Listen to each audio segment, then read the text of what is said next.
Bruce Forsyth, Samuel L. Jackson and Fame Academy winner Alex Parks. Friday night with Jonathan Ross here on BBC One at 10:35.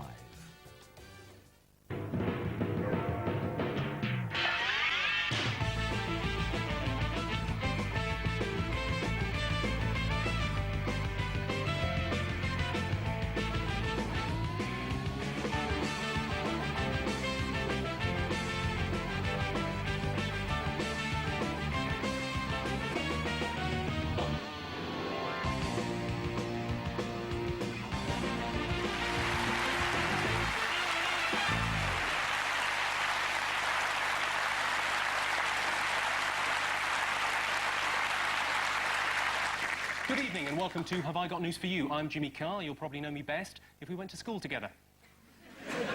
Anyway, in the news this week, at Longleat, keepers are baffled as to how the animals keep managing to escape.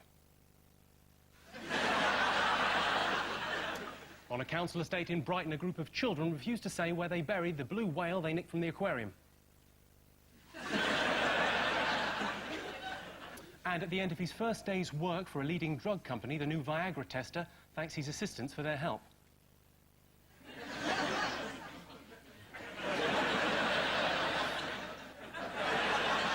I'm looking at that, I'm thinking you'd need Viagra, wouldn't you? With Ian Hislop tonight, there's a comic who freely admits having a short attention span, saying, I start thinking about the war in Iraq, but I end up drifting off and wondering how to shoot a monkey out of a cannon, a problem which George Bush's advisors are all too familiar with. Please welcome Ross Noble.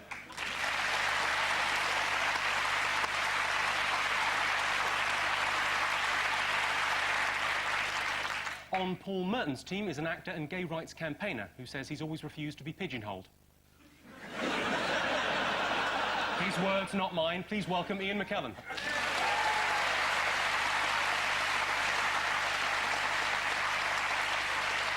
Round one continues to be first. Ian and Ross, what's going on here? That's Michael Howard, the new look of the Tory party. There's Gandalf. There's one of the hobbits there. And there's Gollum. Precious Bull. They're taking out the cardboard cutout. Was that a cardboard cutout? No, that was the real thing. Yeah. There were 2 days' excitement for the Tories. They said, we got this great new leader, and then a poll came out. Said the public hate him even more than IDS. But Howard's had no opposition at all. Something Blair's got used to. Apparently, Tony Blair called an emergency meeting on how they were going to deal with Howard, and in the end they decided on garlic was a good one, holy water sort of splashed around the place. And I was slightly disappointed that it wasn't Dave Davis, this new exciting, apparently he's in the territorial SAS. How lame is that? SAS? You know, it's fine, they're behind enemy lines, they're fighting, but they have to get back on Monday. You know, it's just... What were Howard's greatest achievements as Home Secretary? He annoyed Anne Widdecombe. She's one. Was it him that put the firework through her door? She complained because apparently blowing up MPs isn't the spirit of bonfire night.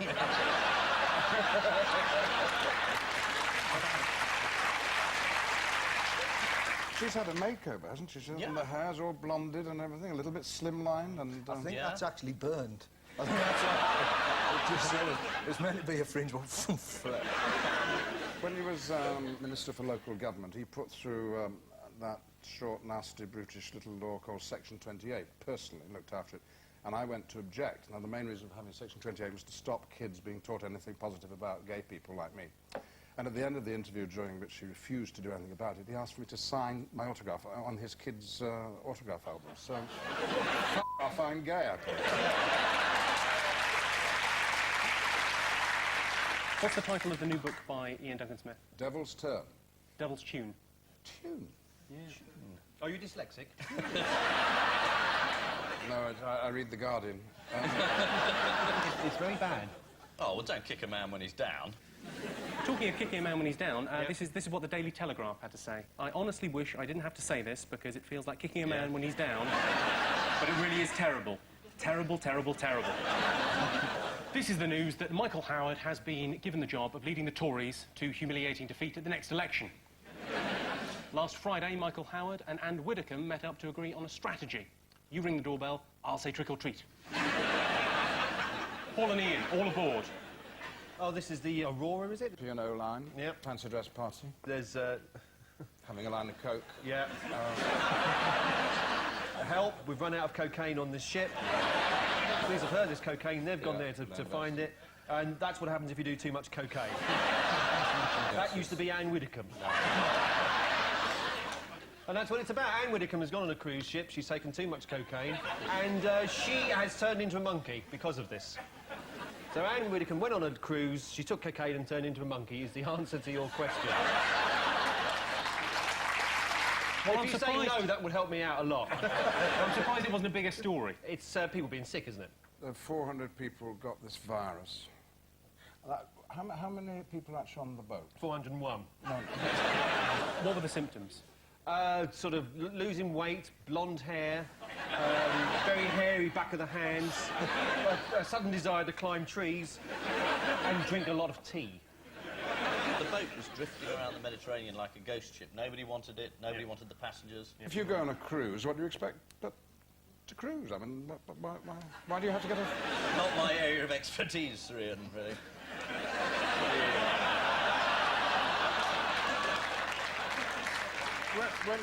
When you were at Cambridge...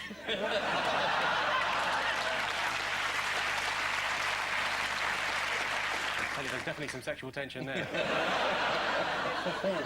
Were there any other celebrities apart from the monkey and Widdecombe on board? Does that make the story more important then? Yes, I mean, it a lot of does. ordinary people being sick obviously is very dull. But were a celebrity to be ill, my goodness, that would be interesting. Hold your horses there, Ian. I'll tell you who the celebrities were. It was Barry and Michelle Seaborn. Oh, I love them. They're from Channel 4's Wife Swap. Which is which?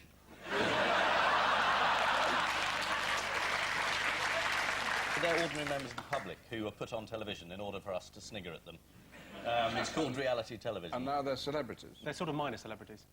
Not that I'm casting any stones, I realise. Pretty thin ice there.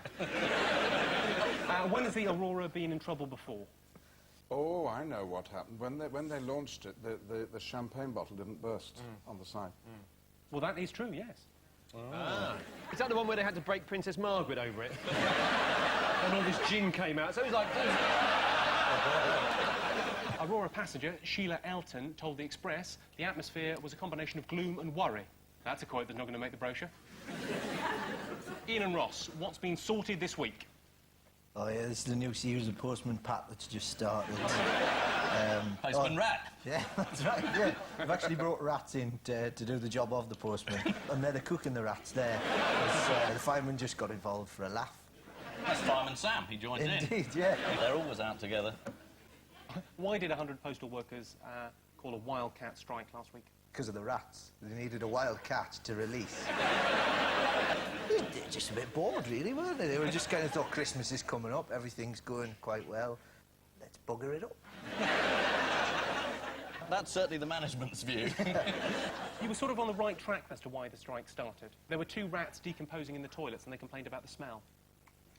Right. They didn't think of removing them. They're not management consultants. Unfortunately... Unless they were delivered. If someone had put a stamp on the rats and written an address, that's absolutely fine. They were going to get rid of the rats, but apparently the Pipers Union was on strike. And there was like... They got a normal piper, but apparently he wasn't pied. Yeah. And that's a big problem, you know. But it's been solved. Management said the check's in the post.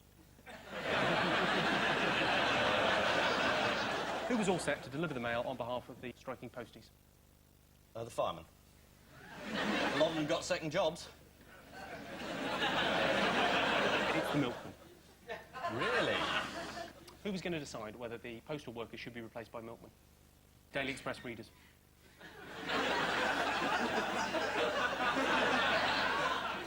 Is it too late to vote? At the bottom it says virgin customers may have problems with this service. They're not as experienced. That must be the problem. Paul and Ian, run VT. OK. It's Mr. Ralph Fiennes on Sir the... Ranulph. Sir Ranulph's running through a minefield. He's run 7 marathons in 7 days, basically. He had a triple bypass operation about 4 or 5 weeks ago, and like Tony Blair, jogged through that heart attack. And very wisely, his partner was a doctor, wasn't he? Yeah. Dr. Michael Stroud, who looked after him. The doctor went with him, pushing a life support machine behind him on a trolley. Well, there was a man running behind him with something. What was he running behind him with? Tickets for an Aurora cruise?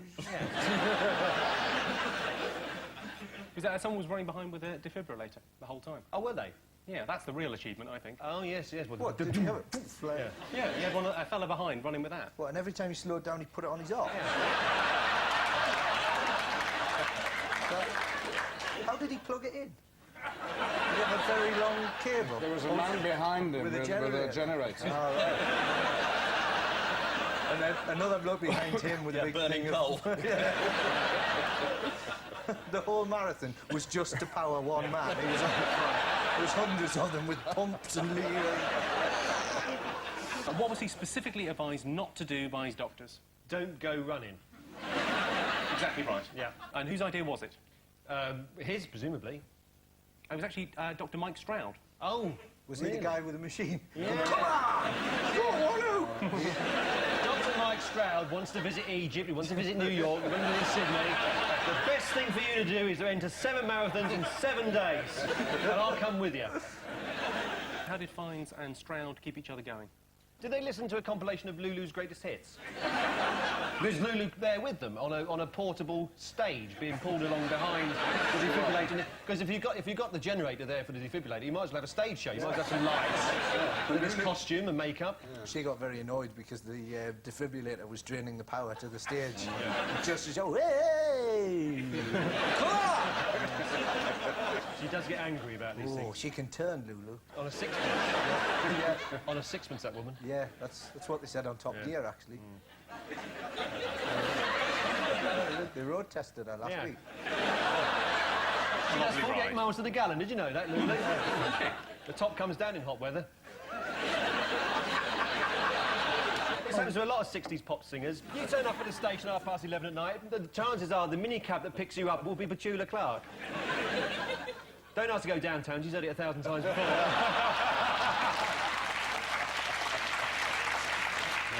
I tell you what, does anyone want to see a picture of his foot? Yes, please. Oh, yeah.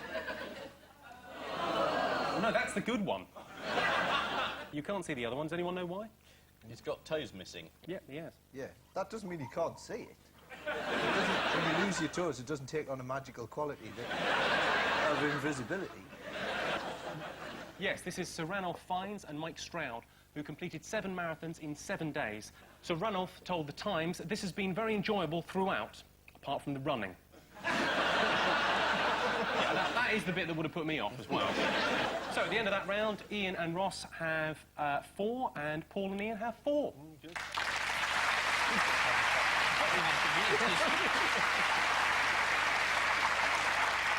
In round 2, we turn to the tabloids. It's a buzz around, so here goes. What are these, and why might they be springing up in the car park?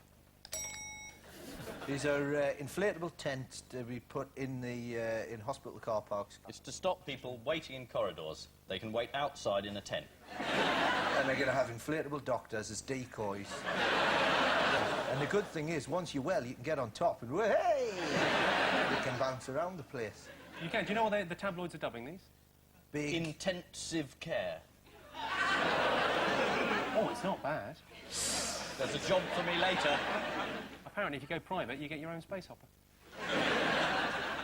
Next, which panto won't you be able to see in Merton Village? Snow White and the 7 Asylum Seekers. You're absolutely right. Yeah, that's bang on.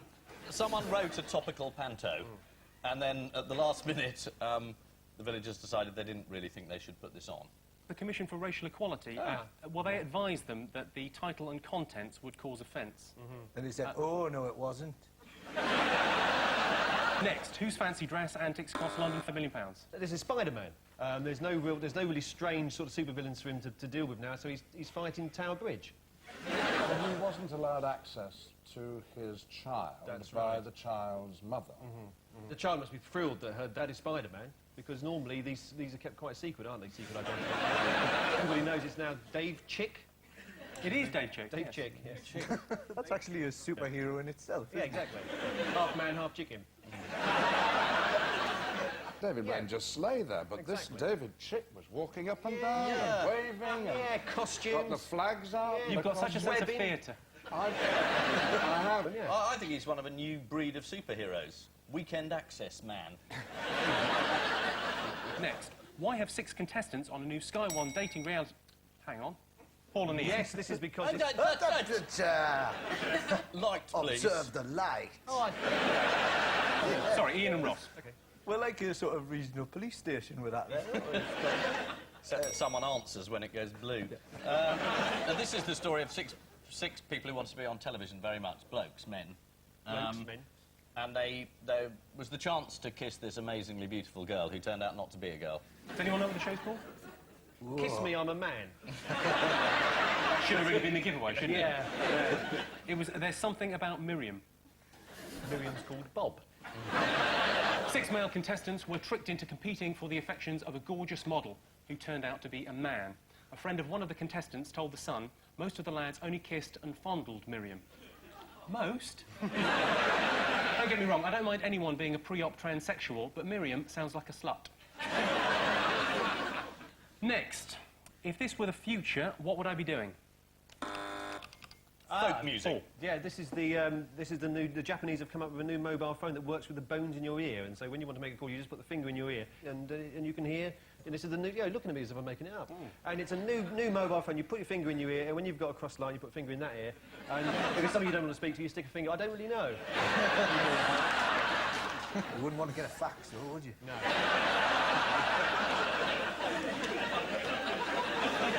Next, what would this do to your house? It reduces it in value. If you have a gnome in your garden, it can knock 500 quid off your house, apparently. But it puts 500 on if it's a real gnome. Yeah. Ian, whose side are the gnomes on in Lord of the Rings? They're all over the place, but they're very small. You can't really see them, so it's difficult to count.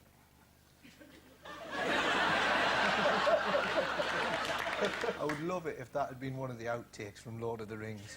If you, in all your gear, somebody, one of the hobbits had gone, what about gnomes? And Gandalf had just gone, they're very small, they're hard to count. But Gandalf, just shut up, will you? For an extra point... Pixies, don't ask me about pixies. He could take on an orc, get the hoe right in. He'd have a gnome. You think that gnome could take an orc? Yeah. Let me see No what... problem. If you had 5 of them riding on squirrels, they could do a bit.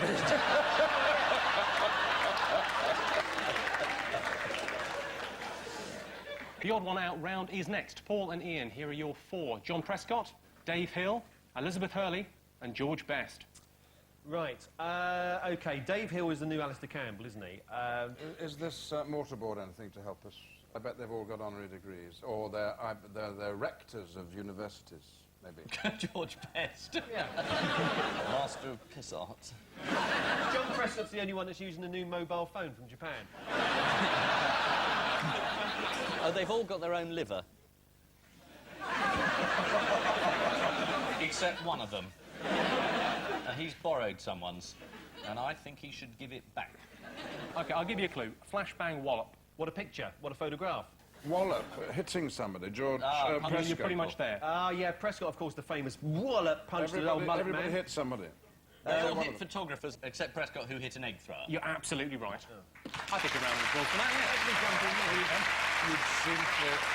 yeah. What did a poll discover about John Prescott this week? 67% of people don't know who he is, and unfortunately, John Prescott was one of the people who was interviewed. Yes, they've all been involved in a fight with a photographer. Liz Hurley starred in a film version of Samson and Delilah in which every ounce of Samson's strength is drained from his body as he watches Hurley trying to act. Ian and Ross, your 4 are Gilbert and George, Chemical Attack Workers, Great David band. Prowse and Ian McKellen. Is this Ian McKellen as Gandalf, or Ian McKellen as someone else? I am playing Gandalf there, yes. Dave Prowse was, he was famously Darth Vader, but of course he didn't use his voice, and he was very annoyed about that, because he's got the body for Darth Vader, but he hasn't got the voice. You know, Luke Skywalker, you've got no chance here. I mean, what are you doing? You got a fast beat, annoyed. I'm really your fan of it. I ain't going to tell you that, no, am I? It's something to do with Darth Vader. Right. Are you on a stamp or a coin in New I'm Zealand? on a stamp, yeah. Right, OK, so it's stamps. Have Gilbert Gilbert and and George. No, yeah, what he did last time. Gilbert and George have been on a stamp. Chemical workers are the odd one out because they've not been on a stamp. No. So Dave Prowse is the odd one out. If you guess 4 times, you are going to get it, aren't you? That's it. OK, so you've got the right people. It's the chemical attack workers, but the wrong reason. Right, They OK. weren't on a stamp. OK. It's connected to a tourist attraction in Windsor. Legoland. They've had Lego figures made out of them, except the chemical attack workers. The chemical attack workers are not made from Lego. They've just been introduced by Playmobil. All right, Gilbert and George. Want to have a look? Oh, no. The real ones are on the left there. That's Morecambe and Wise. That's ridiculous, because in real life, the man on the left doesn't have a cup of tea on his head. Dave Prowse. That's rather good, isn't it? Any idea how he signs his autographs? Darth Vader. He signs it, Dave Prowse is Darth Vader. I was in Australia and I met the bloke who's the Australian Darth Vader. No, seriously, there's a bloke who, because Prowse costs too much money to fly over, so whenever they do anything in Australia, there's a bloke who puts the costume on. Are you applying for that job in relationship to Gandalf? If you like, yeah. You do the voice very, very well. In Newcastle, I'll be the Geordie Gandalf. Hey, man, I'm not some conjurer of cheap tricks. That's right. The fellowship is together. How do we shake, mate?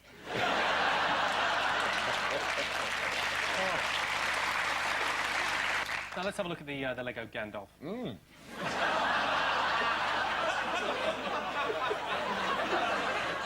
Looks like you're eating a seal.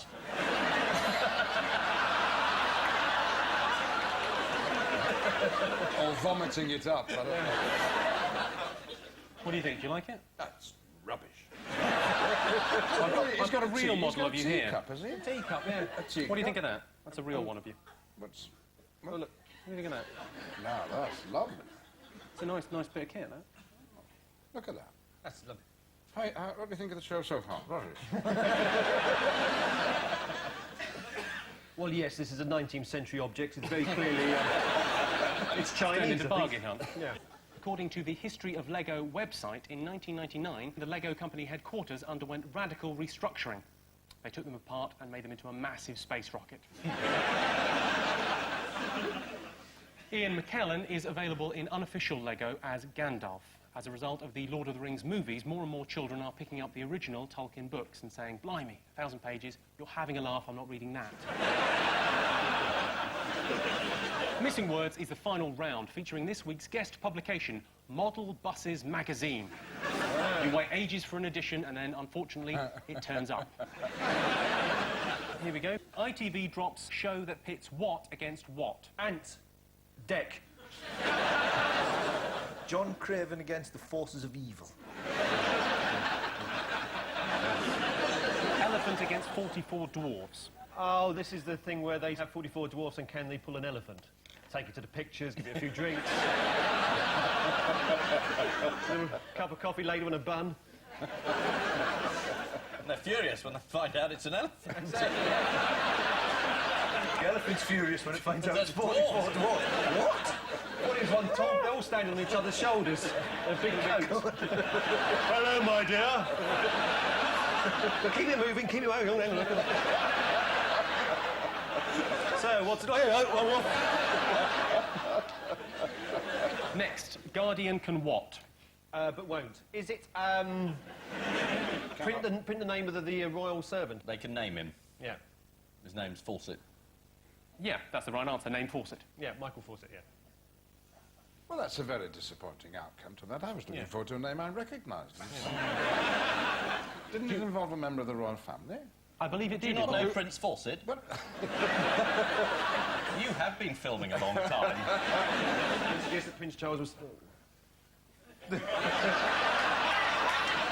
doesn't help that the story is probably bollocks. Well, it's obviously Well, bollocks, 50% of it's bollocks, and the Yeah. other half, I think, is... I can't say that either. This is the news that the High Court has allowed the Guardian newspaper to name the former royal servant who took out an injunction against the Mail on Sunday. We'd like to stress that Mr Fawcett still has an injunction against the Mail on Sunday, preventing them from printing certain allegations concerning certain employees and certain members of their staff, supposedly indulging in certain practices on certain premises in front of certain witnesses who later made a tape recording to give to certain people. I think that's the story. I'm not certain.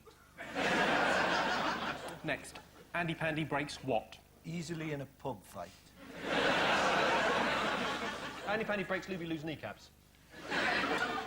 It breaks his stroke her silence. Oh, no, not another tell-all book. 3 in a wicker basket. Oh. Andy Pandy, Teddy, room for Luby Lou in your cup. There's 3 people in this show. Oh, I don't want to read it. Next, what would make a very good model? Naomi Campbell. A man with very nimble hands. Chelmsford Eastern National Omnibus Station. Well, who the hell is ever going to get that? We don't know the answer. We hear the answer, and we don't care. I care less now than when there was a blank. I was happy with a blank. According to Model Bus magazine, Chelmsford Bus Station is an important place. Of course, it's the quickest way out of Chelmsford. Next, rich kids get lessons on what? Dispensing ruffians. Is it being snooty? Snooty. Snooty. Being snooty. I love the way the T just disappears. We couldn't afford T's when I was growing up. We had to make it do with half an alphabet, you know. Or alpha B, as we called it. On plush velvet cushions while poor kids linger on hard wooden benches. It's a Diane Abbott quote. Rich kids get lessons on how to spot gold diggers. Gold diggers usually sort of grey little grizzly beards. And in pans like, yeah, I've been here 35 years and I ain't done it. They're not a big threat to rich people, though. Particularly gold diggers, I don't think. Ian, if there's a part in your next film, can I do it? I think the third Lord of the Rings would suffer from that. A little comic sidekick. Hey, here I am. I've been digging for gold for the last 25 years and can't say I found it yet. There. Well, that brings us to the end of tonight's contest, and the final scores are as follows. Ian and Ross have 12, and Paul and Ian have 14. Oh, there we are.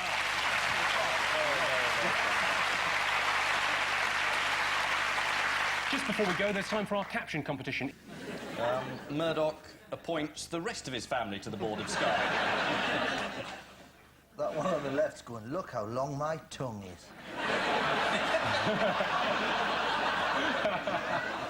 And I leave you with news that in Westminster there's strong support for a controversial bill to abolish VAT on chips. At the Beach Frisbee Championships in California, there are fears that one of the Frisbees may have been a bit too sharp. And at a summit in Washington, there are signs that Tony Blair may have lost a late-night poker game.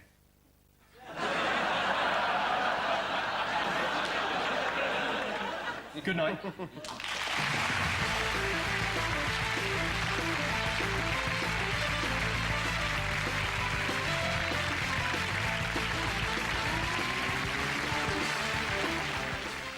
There's another satirical look at the week's news on BBC Radio 4 tomorrow lunchtime at 12:30 with The Now Show on 92 to 95 FM and 198 longwave. More comedy on BBC 2 in a moment as time goes by. Are